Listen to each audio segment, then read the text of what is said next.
The air in Maple Creek, California, shimmered with the gentle hum of early July. Birdsong wove through the rustling leaves of ancient oak trees, a symphony of summer. Distant peals of children's laughter floated from a nearby park, mingling with the soft, melodic clinking of coins, a sound usually reserved for ice cream trucks. But today, it was the sweet melody of a dream coming to life on our front lawn. It was a Saturday morning, bright and full of promise, bathed in the kind of golden sunlight that makes everything feel right in the world. Then it came.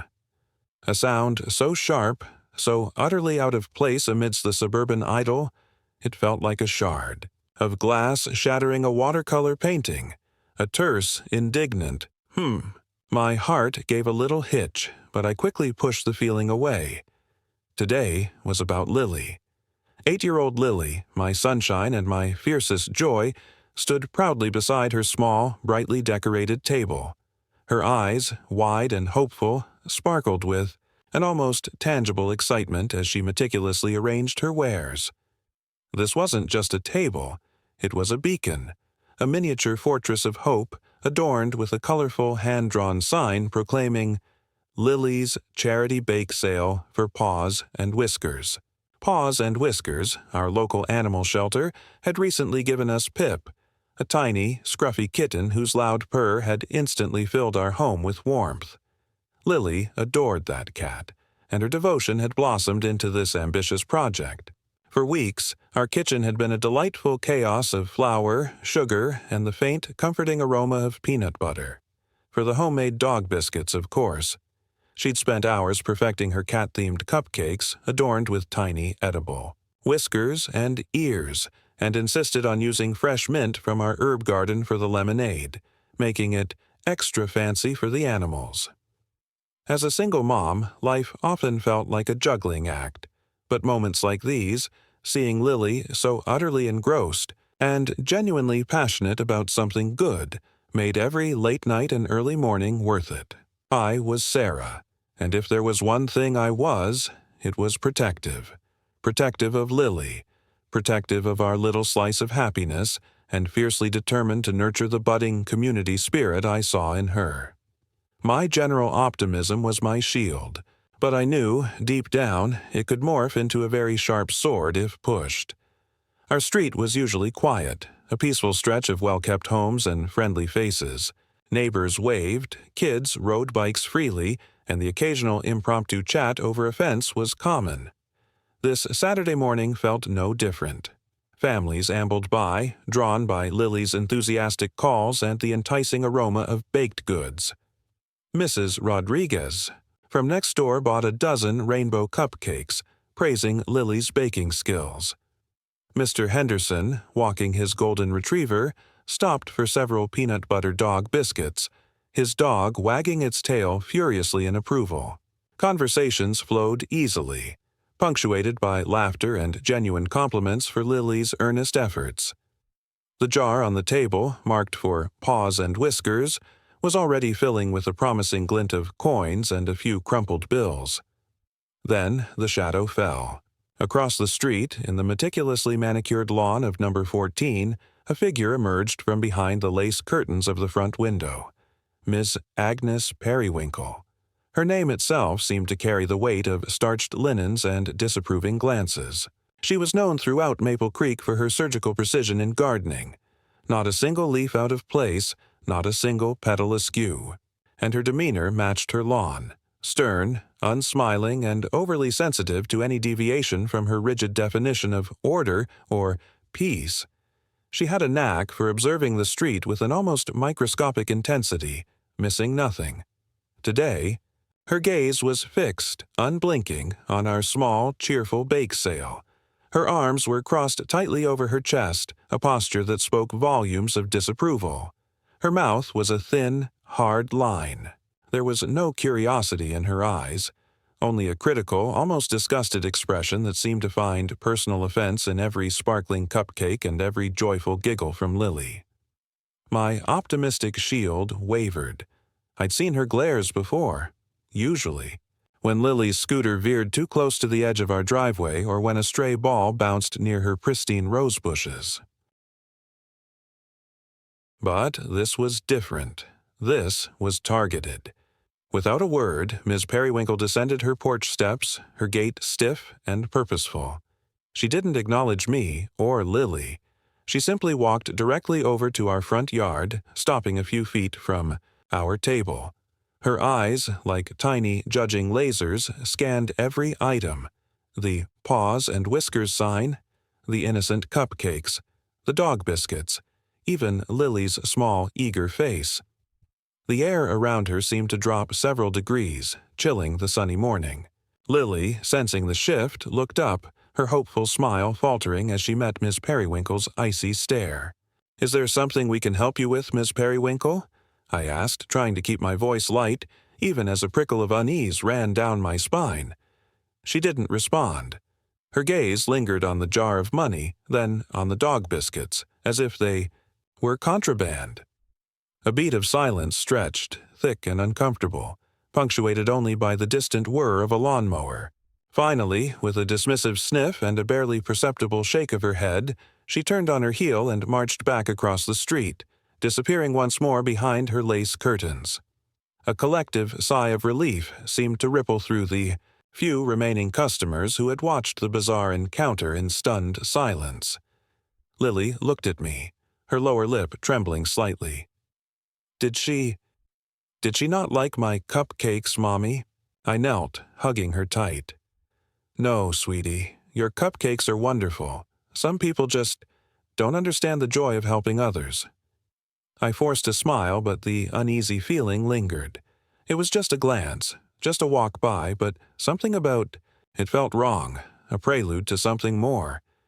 We continued selling, a little shaken but determined. The sun remained high, the birds still sang. Maybe Miss Periwinkle was just having a bad day, I told myself. Maybe she just needed her coffee. Then, about 15 minutes later, the distinct, unmistakable wail of a siren pierced the summer air. It wasn't loud at first, just a distant whine, but it grew steadily, inexorably closer. Heads turned on the street. Children paused their play. My stomach clenched. A patrol car, lights flashing but siren now silent, turned onto our street. It slowed, then pulled to a stop directly in front of our house, right beside Lily's cheerful bake sale stand. A uniformed officer emerged, his expression unreadable as he walked towards us. My mind raced. A police car? Here? For what? My heart pounded with a mix of utter disbelief and a surge of protective fury. This was a charity bake sale. My 8-year-old daughter was selling cookies for abandoned animals. It was a picture of innocence and community spirit. It was anything but a crime scene. Lily looked at me, her eyes wide with fear and confusion. "Mommy, what's happening?" she whispered, clutching my hand. I squeezed her hand back, my voice barely a whisper as the officer approached. I don't know, sweetie. I really don't know." But a terrible, cold certainty began to creep into my mind. Ms. Agnes Periwinkle. It had to be her. But why? What could possibly justify calling the police on a child's charity bake sale? The officer stopped, looking from me to the table, then to Lily's anxious face. His gaze seemed to linger on the paws and whiskers sign before he spoke, his voice calm but official. "Ma'am, we received a complaint about unauthorized vending and noise disturbance." Unauthorized vending, noise disturbance. For Lily's sparkling rainbow cupcakes and the quiet joy of a summer Saturday. The absurdity of it was staggering. My mind reeled. It was a bake sale, not a drug deal. It was a kid, not a criminal. The initial feeling that washed over me wasn't anger yet, but pure, unadulterated bewilderment. A bake sale. Police. The words simply didn't belong in the same sentence. The silence that fell after the officer's words was heavier than any noise. Unauthorized vending and noise disturbance. The words hung in the sun-drenched air, absurd and chilling. Lily, still clutching my hand, looked up at the towering figure of the police officer, then at me, her small face a mixture of fear and Profound confusion. It was a look that twisted my heart. The officer, a young man with kind eyes that seemed to betray his rigid posture, cleared his throat. "Ma'am, we understand this seems unusual, but a complaint was filed and we're obligated to investigate. Do you have a permit for this commercial activity?" "Commercial activity?" I repeated, my voice rising in disbelief. "This is an 8-year-old's. Charity bake sale for the local animal shelter. We're raising money for abandoned kittens, not running a Fortune 500 company." My initial shock was rapidly curdling into a hot, indignant anger. How dare someone weaponize the police for something so innocent? The officer held up a placating hand. "I hear you, ma'am. Believe me, we get all sorts of calls. But the complaint specifically mentions excessive noise pollution and operating an unlicensed business in a residential zone."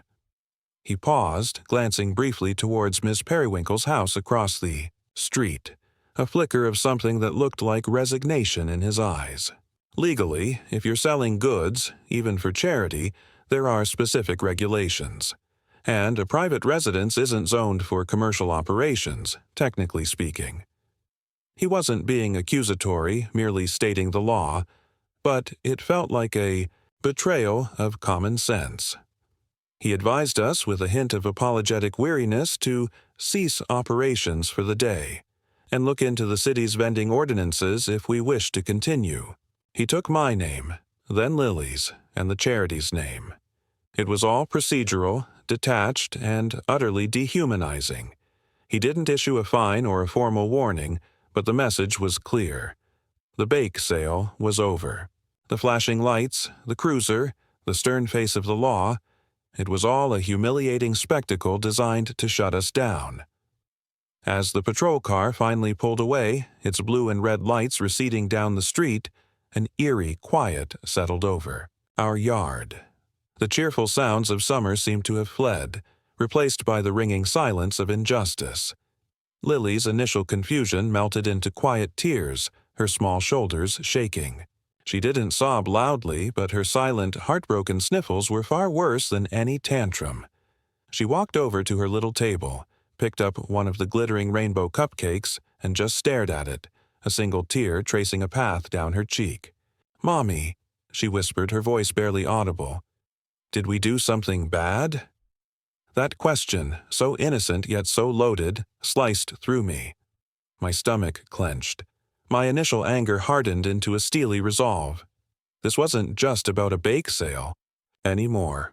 This was about defending Lily's innocence, protecting her budding sense of generosity, and standing up to an act of sheer, unadulterated malice.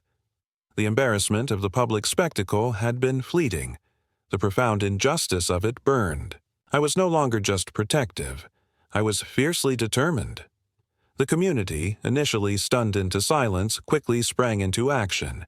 Mrs. Rodriguez rushed over, her face a mask of outrage. "Sarah, I can't believe it. That woman.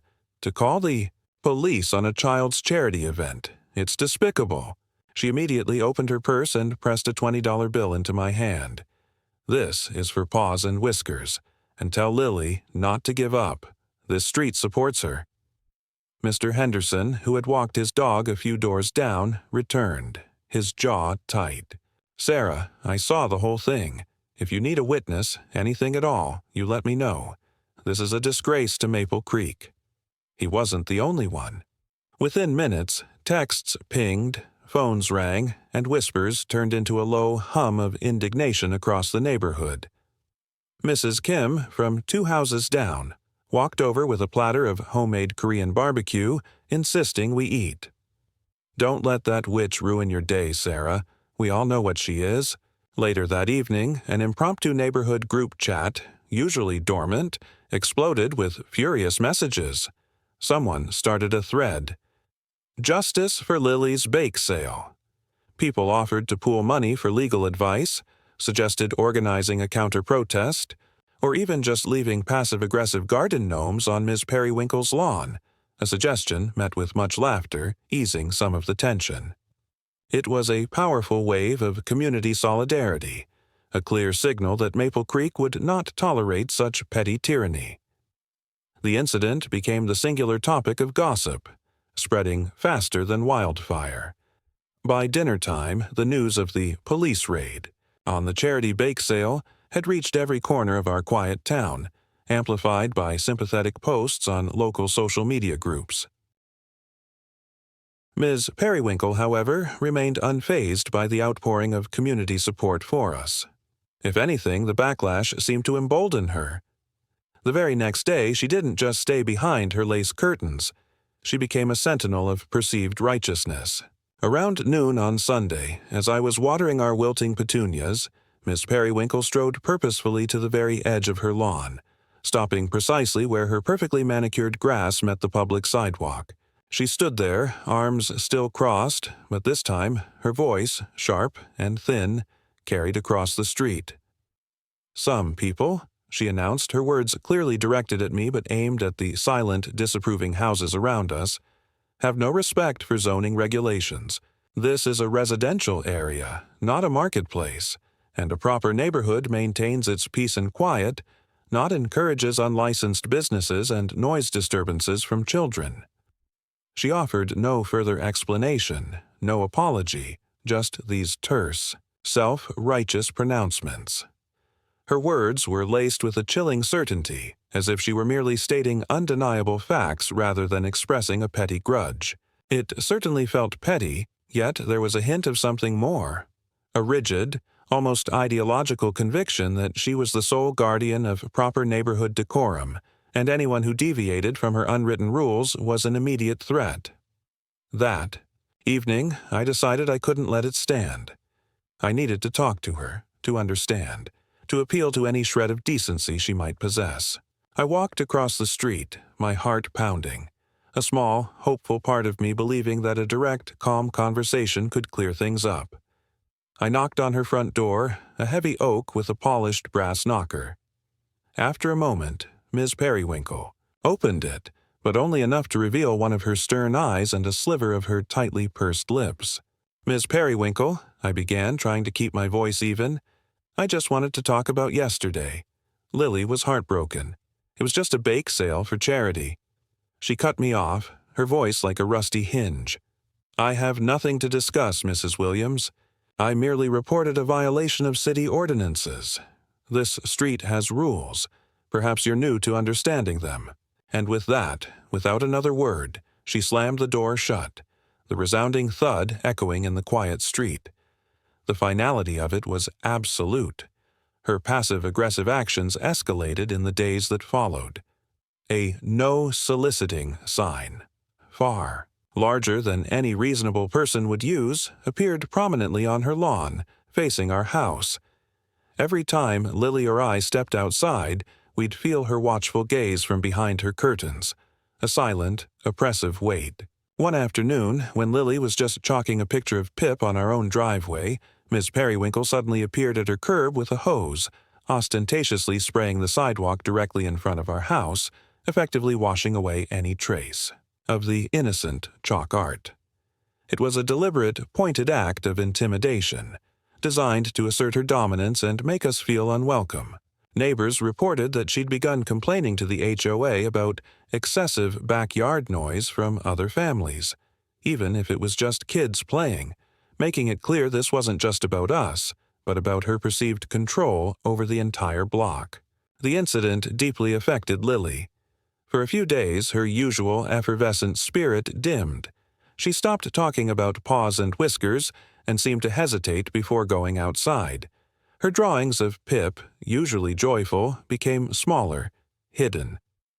It broke my heart to see her so disheartened. The idea of holding another bake sale seemed to fill her with anxiety instead of excitement. The incident had put a definite pause on our fundraising efforts, at least directly from the street. But beneath that immediate sadness, a different kind of fire began to flicker in Lily's eyes. It was a quiet resolve, a fierce determination that mirrored my own. When I showed her the growing number of messages in the neighborhood chat, the outpouring of support, her face brightened. "They still want to help Pip, Mommy?" she asked, a spark returning to her voice. "More than ever, sweetie," I confirmed, "and we're not going to let anyone stop us from doing good." The incident had been a shock, a blow, and an embarrassment, but it had also ignited something. It had united the community and forged an unyielding resolve in me. Miss Periwinkle had drawn a line in the sand, and I was about to step over it. She thought she had won the first round, but she had severely underestimated the power of a mother, defending her child's kindness and the quiet fury of a united neighborhood. The days following the police incident felt heavy, each quiet moment in our home echoing with the recent unpleasantness. Lily, though slowly regaining her sparkle from the community's outpouring of support, still glanced warily towards Miss Periwinkle's house when playing in the front yard. Her initial joy in planning future charity events had been replaced by a cautious, "Will the police come again, Mommy?" That question fueled my resolve. Miss Periwinkle had drawn her line. Now it was my turn. My anger, once a raw, burning sensation, had cooled into a sharp, strategic determination. This wasn't just about Miss Periwinkle's petty complaints. It was about protecting Lily's right to childhood innocence and the very spirit of community. That defined Maple Creek. My investigation began systematically. First, I delved into the digital rabbit hole of Maple Creek's city ordinances. I spent hours poring over dry legal jargon, navigating endless PDFs on the municipal website.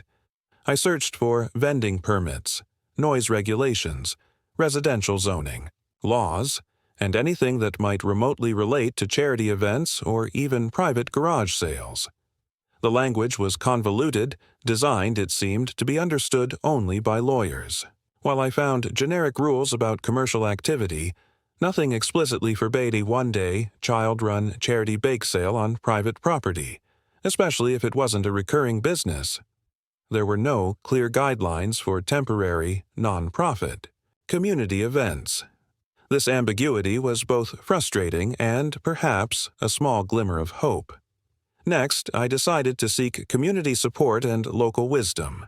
Our neighborhood group chat, still buzzing with indignation, became my first resource. I specifically reached out to Mrs. Evans, a retired school principal and a Maple Creek resident for over 50 years. She was the unofficial historian of our street, known for her sharp memory and even sharper wit. When I called her, she listened patiently, her voice a comforting balm. "Agnes Periwinkle," she mused, a sigh escaping her lips. "I remember when she first moved here, about 20 years ago. Always kept to herself, very particular. But this goes beyond her usual fussiness." Mrs. Evans then shared something intriguing. "You know, before Agnes bought that house, it belonged to the Miller family. Lovely people, but their son, back in the late 90s, used to run a little lemonade stand every summer.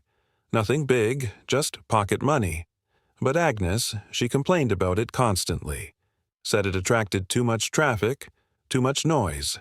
Even tried to get the HOA to ban all outdoor recreational vending, or some such nonsense."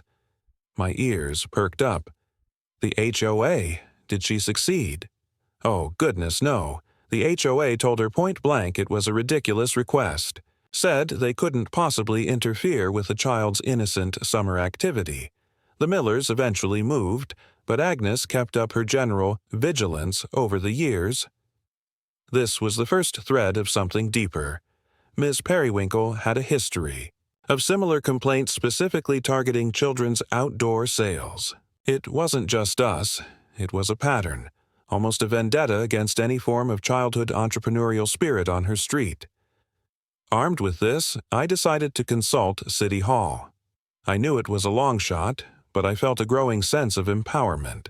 I scheduled an appointment with the community liaison officer, Mr. Davis, a portly man with tired eyes but a surprisingly sympathetic demeanor. I explained the situation, from Lily's genuine intentions to Miss Periwinkle's escalating harassment and the police involvement. I also mentioned the vague nature of the city ordinances and Miss Evans's anecdote. Mr. Davis nodded slowly. "Ah, Periwinkle.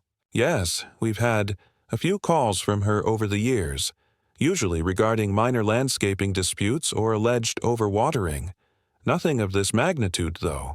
He pulled up a digital file. Let's see here. He scrolled through various municipal codes. He confirmed what I'd found. There wasn't a specific ordinance prohibiting a one-off nonprofit charity sale by a child on private property. It falls into a gray area, Mrs. Williams. Most cities have common-sense exemptions for things like this.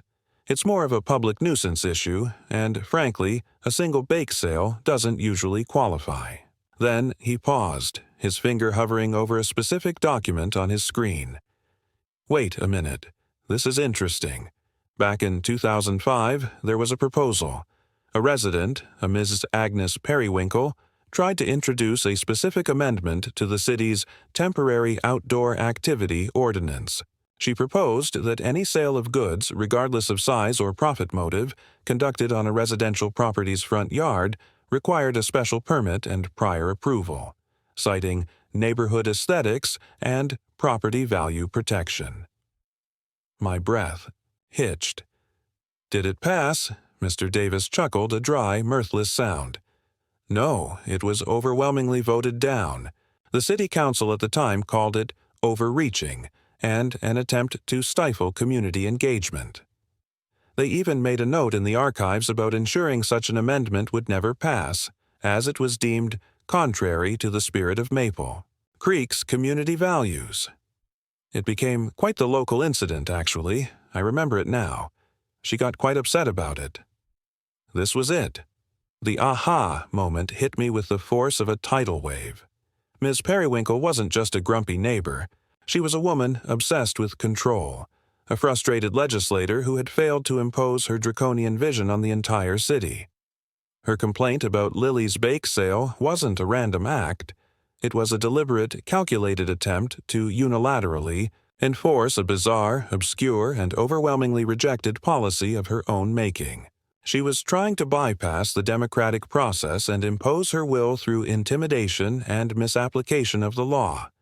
She believed she was enacting justice, but she was merely perpetuating a personal vendetta against a rule she couldn't get passed. I felt a surge of vindication so powerful it almost made me giddy. This was it. This was my weapon. This discovery didn't just change my strategy, it galvanized it. It shifted from defensive protection to proactive offense. I wasn't just dealing with a cranky neighbor. I was dealing with someone who was actively misusing the law for personal gain, trying to impose a rejected bylaw. During my investigation, Ms. Periwinkle's harassment had indeed escalated. She had been seen on multiple occasions, clipboard in hand, meticulously documenting violations.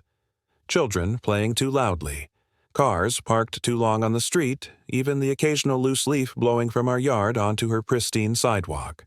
She'd put up new, aggressive-looking, private property, no trespassing signs along the border of her lawn, positioned clearly to face our house.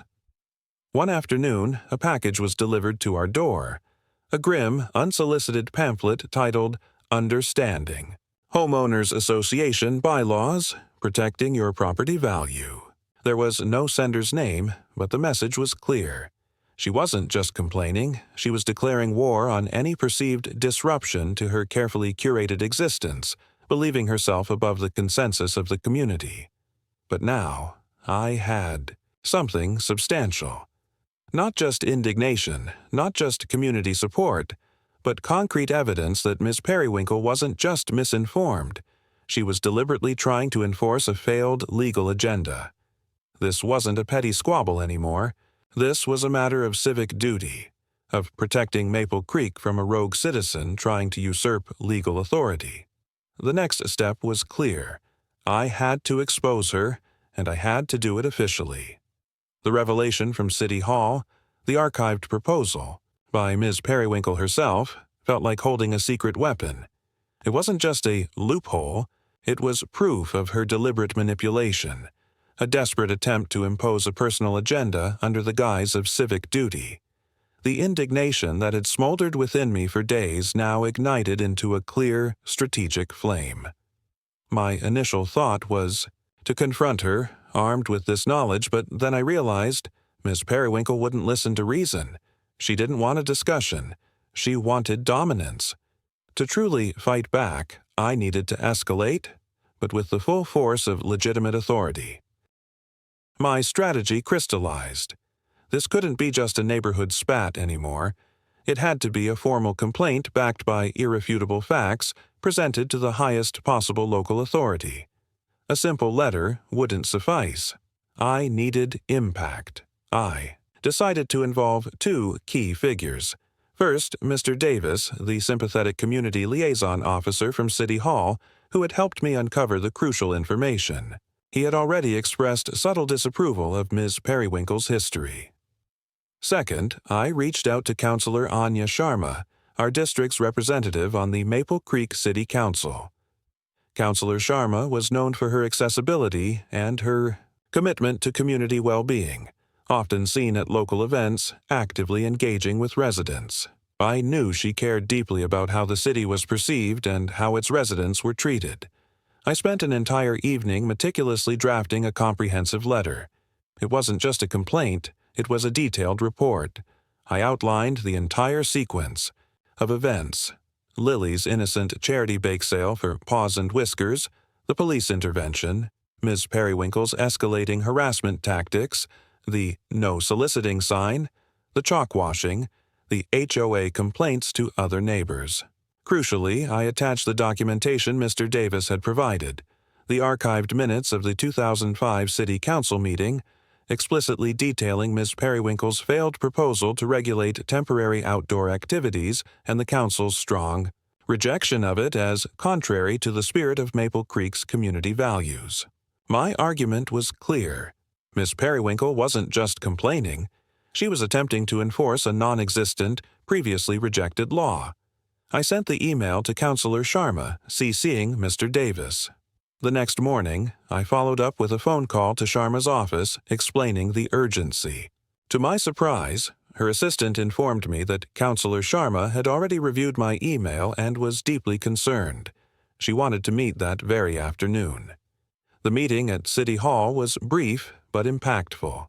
Councilor Sharma, a woman with sharp, intelligent eyes and a no-nonsense demeanor, listened intently as I recounted everything, supplementing my story with the documents. Mr. Davis was also present, nodding in confirmation to the procedural details. "This is outrageous, Sarah," Councilor Sharma declared, her voice firm. "Ms. Periwinkle has a history of eccentric complaints, but this crosses a line. Using law enforcement to shut down a child's charity initiative based on a non-existent regulation, a regulation she herself tried and failed to introduce. That's not just a nuisance. It's an abusive process and potentially a form of targeted harassment. It undermines public trust in local governance." She leaned forward, her expression serious.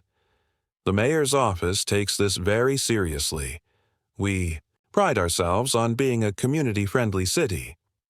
An incident like this, if not addressed swiftly and definitively, could send a very damaging message.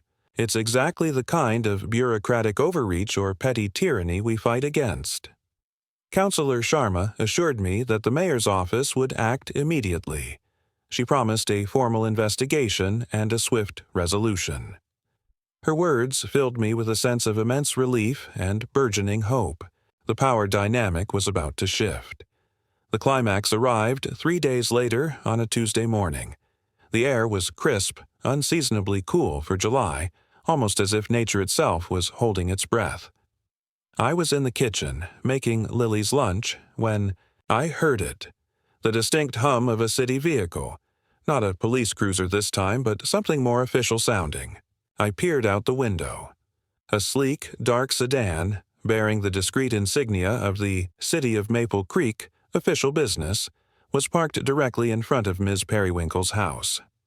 Two well-dressed individuals, a man in a sharp suit and a woman with a serious expression holding a clipboard, walked purposefully up her manicured pathway. They looked less like enforcers and more like emissaries of an undeniable truth. My heart pounded. This was it I watched, mesmerized, as the man in the suit knocked on Miss Periwinkle's oak door. A moment later, it opened just a crack, revealing her familiar stern eye. The man spoke, too low for me to hear, but his posture was authoritative. He handed her a legal-sized document. Miss Periwinkle took it, her brow furrowing, clearly expecting some HOA notice or perhaps an apology from the city for allowing the bake sale. But as her eyes scanned the top of the page, her face changed. The sternness melted into disbelief, then outright shock. Her eyes widened, her mouth fell slightly agape, and the color drained from her cheeks. The document in her hand seemed to tremble. Her head snapped up, her gaze sweeping across the street towards my house, a look of profound, dawning horror in her eyes. It was the look of someone who had just realized their carefully constructed world was crumbling.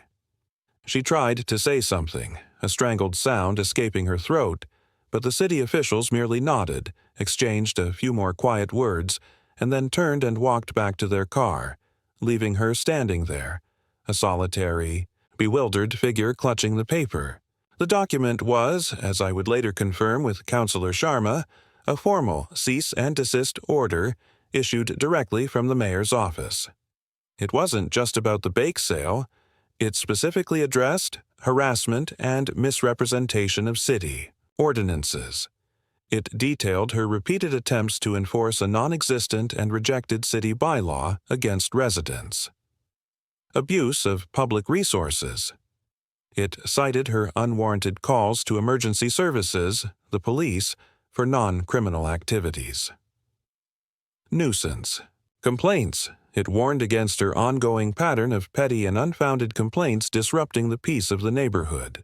The order sternly informed her that any further attempts to interfere with legal, peaceful community activities or any further misuse of city services based on her personal interpretation of failed ordinances would result in severe penalties, including potential fines and even legal action for harassment. It was a direct, unambiguous rebuke, a public official statement that her reign of petty terror was over. The public and community reaction was instantaneous and overwhelmingly positive. While the delivery of the cease and desist wasn't a public spectacle in the way the police visit had been, word spread rapidly through the neighborhood group chat and local grapevine. Mr. Henderson saw the city car. Mrs. Rodriguez noticed Ms. Periwinkle's stunned reaction. Soon, everyone knew. The messages in the group chat exploded with a mixture of celebration and relief. "Yes, finally," read one. "Justice for Lily," exclaimed another.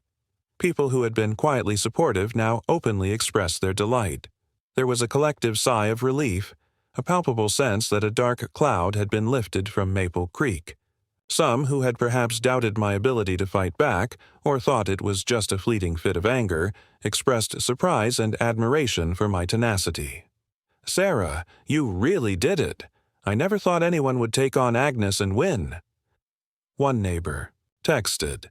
The air in Maple Creek seemed to clear. The sunny morning felt genuinely bright again, not just superficially so. Lily, who had been watching from her window, turned to me, her eyes wide with a different kind of wonder. "What was that, Mommy?" I hugged her close, a profound sense of accomplishment washing over me. "That, sweetie," I said, my voice thick with emotion, was the mayor's office telling Miss Periwinkle that kindness and community spirit are always stronger than pettiness. The battle wasn't just won, it was publicly and unequivocally declared. Miss Periwinkle had called the police on my child's charity bake sale, and in response the mayor's office had sent a cease and desist straight to her. The scales of justice had finally tilted, definitively. The delivery of the cease and desist order marked an undeniable shift in the atmosphere of Maple Creek. It was as if a long-held tension, a subtle fear of Miss Periwinkle's unpredictable grievances had finally dissipated. But for Ms. Agnes Periwinkle herself, the consequences were profound and immediate, though not always outwardly dramatic. She didn't move away, at least not at first. Instead, Miss Periwinkle retreated. The meticulously pulled-back lace curtains in her front window became her sole vantage point, rarely parting to reveal her face. Her surgical precision in gardening seemed to lapse. The roses, once perfectly pruned, grew a little wilder, and the edges of her lawn, previously razor-sharp, blurred. She no longer stood on her porch, arms crossed, glaring at the street. When she did venture out, usually for groceries, her movements were quick, her head down, avoiding eye contact with anyone. She had become, in essence, a pariah in her own neighborhood. No one openly confronted her, but the collective cold shoulder was palpable. Neighbors who once offered a polite, if wary, nod now looked away. Children, especially, instinctively, gave her house a wide berth, whispering about the lady who called the police on Lily. There were no public apologies from her, no grand gestures of remorse. Her rigid pride wouldn't allow it. However, the true motivation behind her persistent antagonism seemed to become clearer to everyone. It wasn't just about order, it was about a deep-seated, almost pathological need for control, a desire to impose her narrow vision on everyone around her, stemming from her past failure to legally enforce her own rules. The cease and desist, publicly acknowledging her, attempt to subvert democratic process had stripped away her self-proclaimed authority, leaving her exposed and powerless. For Lily and me, the impact was transformative. For a few days after the cease and desist was delivered, Lily walked a little taller. The anxiety that had shadowed her after the police visit lifted, replaced by a quiet pride. "We won, Mommy," she'd whisper, her eyes shining with understanding beyond her years. The ordeal, though initially traumatic, had been a crucible for her. She had witnessed injustice, seen the power of standing up for what's right, and experienced the overwhelming support of a community. She didn't just learn about resilience, she embodied it. Her passion for paws and whiskers was rekindled with renewed vigor, now tinged with a deeper sense of purpose. She wasn't just raising money, she was making a statement. As for me, Sarah, the single mom who usually navigated life with a quiet optimism, I felt profoundly empowered. The initial shock and fury had morphed into a steadfast determination that had, against the odds, prevailed. I realized I possessed a strength I hadn't fully acknowledged, a fierce capability to protect my child and fight for the values I believed in. The bond between Lily and me deepened immeasurably. We had faced adversity together, and together we had overcome it. My appreciation for our community, for the kind neighbors who had rallied around us, was boundless. It was a tangible reminder that genuine connection and support could conquer petty malice. The ripple effect on the Maple Creek community was perhaps the most beautiful outcome. The incident and its resolution became a catalyst. What was once a friendly but somewhat passive community transformed into a vibrant, unified one. The justice for Lily's bake sale. Group chat evolved into Maple Creek Community United, a proactive forum for organizing local events, sharing resources, and discussing neighborhood improvements. New local ordinances weren't necessarily created, but the existing ones about community events were clarified, often with the mayor's office subtly endorsing the spirit of charitable activities without requiring burdensome permits. And yes, the charity bake sale did indeed become an annual, celebrated event. The following summer, Lily, now 9, set up her table again, but this time it was bigger, bolder, and sanctioned by the city. Councillor Sharma herself made a point to attend, buying a dozen cupcakes and posing for a picture with Lily, a quiet endorsement that spoke volumes.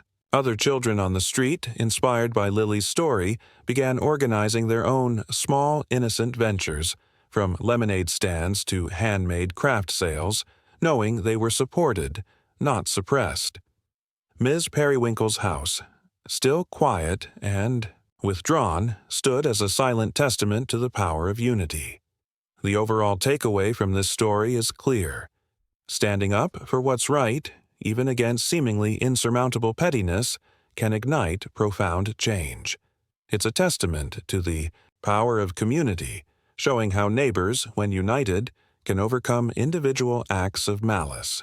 It underscores the vital difference between bureaucracy and common sense, and how easily laws can be misused for personal vendettas unless people are vigilant.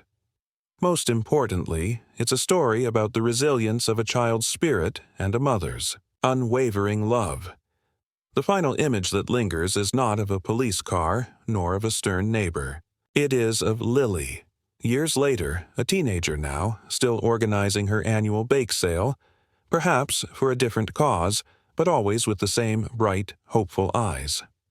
And around her, the familiar, cheerful sounds of summer in Maple Creek, no longer, threatened by a sudden, sharp voice, but filled with the joyful clinking of coins and the unwavering harmony of a community that learned to protect its own light.